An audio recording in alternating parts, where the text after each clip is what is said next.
Hello, and welcome to the EIE cycle titled Integrated Computer Science, Lesson 2.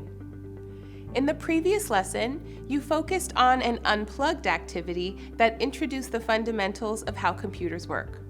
Now, it's time to plug back in by learning to use a digital tool.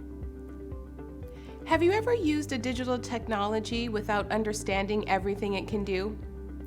What about when you download a new app on your phone?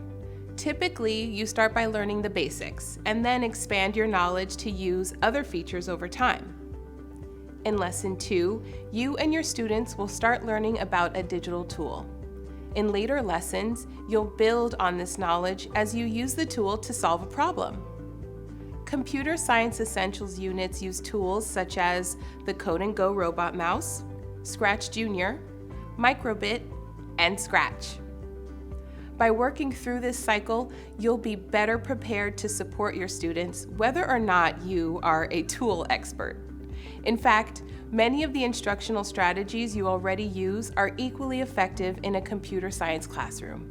When teaching computer science, you will provide visuals, plan various modes for activities and discussions, and make relevant real-world connections.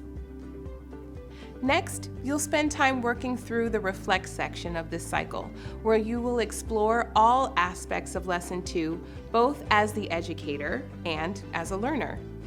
Don't forget to check out the other resources section below for even more information and support. Be sure to allow this video to reach the end before moving on to the Reflect section of this cycle.